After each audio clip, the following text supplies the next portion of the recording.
اعوذ باللہ من الشیطان الرجیم بسم اللہ الرحمن الرحیم السلام علیکم ورحمۃ اللہ وبرکاتہ۔ پیارے سننے والوں، آج ہم ایک بہت اہم اور دل کو جھنجھوڑ دینے والا موضوع سنیں گے، حضرت عیسیٰ علیہ السلام کا نزول اور ان کے نزول سے جڑی احادیث کا مفہوم۔ میں ہوں مریم اور میرے ساتھ ہیں ملک احمد۔ وعلیکم السلام مریم۔ جی حضور، ہم سب دل و دماغ لگا کر سنیں گے۔ یہ موضوع جب سے سنا ہے میرے دل میں کئی سوالات اٹھتے ہیں، دجال، عیسیٰ کا نزول اور قیامت کا جوڑا۔ آج ہمیں وہ سب واضح کر دیجئے۔ سب سے پہلے یاد رکھیں، اللہ تعالیٰ نے اپنی رحمت اور قدرت کا جو منصوبہ رکھا ہے، اس کا ایک حصہ حضرت عیسیٰ علیہ السلام کا نزول بھی ہے۔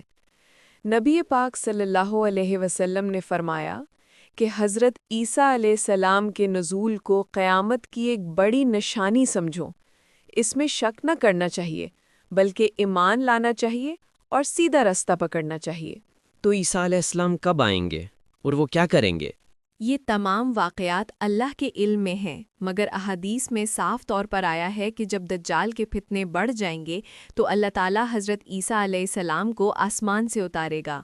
وہ آئیں گے، دجال کو ختم کریں گے اور زمین پر عدل و انصاف قائم کریں گے۔ نبی کریم صلی اللہ علیہ وسلم نے ارشاد فرمایا کہ عیسیٰ علیہ السلام کا قد درمیانہ ہوگا، رنگ سرخی اور سفیدی کے درمیان ہوگا، وہ زرد رنگ کے کپڑے پہنے ہوں گے اور ان کے سر کے بال ایسے ہوں گے گویا ابھی پانی سے تر ہوئے ہوں، حالانکہ وہ تر نہ ہوں گے۔ یہ علامات ہمیں پہچان دینے کے لیے ہیں۔ دوسرا، احادیث میں آیا ہے کہ حضرت عیسیٰ صلیب کو توڑ دیں گے اور خنزیر کو حلال قرار دینے والی باتوں کو رد فرمائیں گے۔ حقیقت یہ ہے کہ ان کے نزول کے بعد اسلام کی اصل شریعت قائم ہو جائے گی اور جو غلط فہمیاں یا بد فہمیاں رہی ہوں وہ دور ہو جائیں گی۔ اس سے مراد یہ ہے کہ اسلام اپنی اصل صفات کے ساتھ غالب ہوگا اور جزیہ کا نظام جو مخصوص تاریخی حالات میں رائج تھا، اس کا جواز اس دور میں ختم ہو جائے گا، یعنی امت مسلمہ بطور واحد آئین و شریعت کے تحت ہوگی۔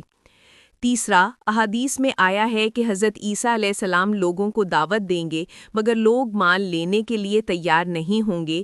ان کی دعوت میں رحمت اور اللہ کی یاد ہوگی مگر دنیا کی لذتیں ان کے مقابلے میں دم توڑ چکی ہوں گی۔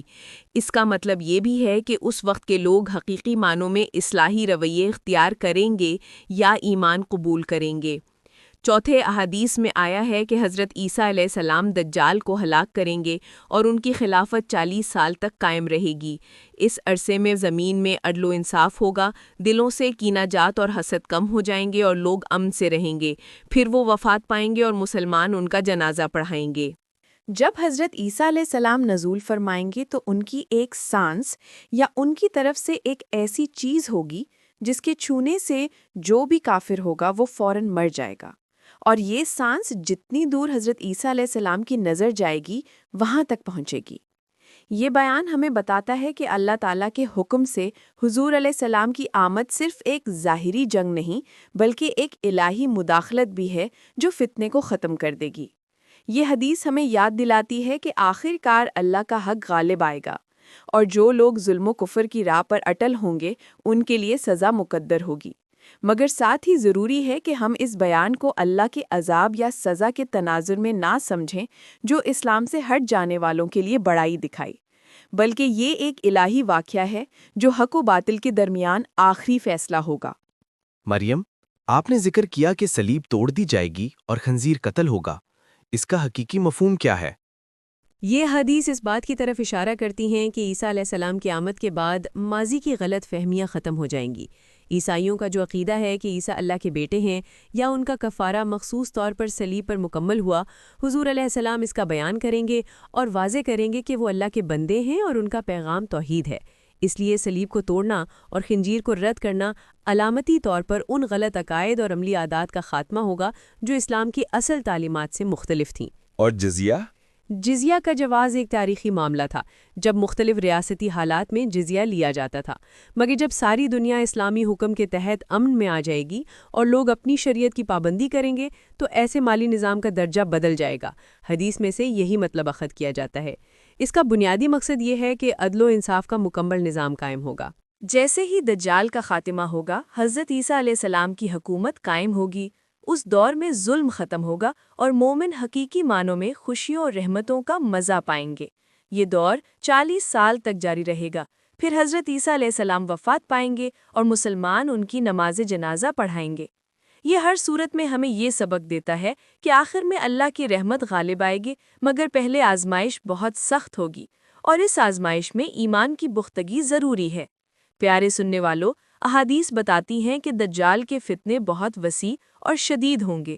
وہ لوگوں کے سامنے دنیاوی نعمتیں پیش کرے گا، معجزات دکھائے گا اور لوگ اس کے پیچھے بھاگیں گے، مگر جو شخص قرآن، سنت اور نبی صلی اللہ علیہ وسلم کی ہدایات سے جڑا ہوگا وہ اسے پہچان لے گا۔ نبی صلی اللہ علیہ وسلم نے ہمیں سورۃ الکہف کی تلاوت کی فضیلت بتائی ہے۔ جو شخص سورۃ الکہف کے ابتدائی حروف یاد رکھے گا، اللہ اسے دجال کے فتنے سے محفوظ رکھے گا۔ یا اللہ، ہمیں دجال کے فتنوں سے محفوظ رکھ۔ آئیے دل سے دعا کرے، یا اللہ ہمیں ایمان میں ثابت قدم رکھ، ہمیں ایسے فتنے سے بچا جن کی آزمائش ہمارے ایمان کو کمزور کرے۔ یا اللہ حضرت عیسیٰ علیہ السلام کے نزول کو اپنی رحمت کا سبب بنا دے اور ہمیں اس وقت میں حق پر قائم رکھ۔ آمین یا رب العالمین۔ آمین۔ آج کی باتوں نے دل کو جھنجھوڑ دیا اور آنکھوں میں سوچ جگا دی۔ پیارے سننے والوں، یاد رکھیں ان واقعات کو جاننا ہمارے ایمان کی مضبوطی کے لیے ضروری ہے، مگر اللہ پر خوف کے ساتھ ساتھ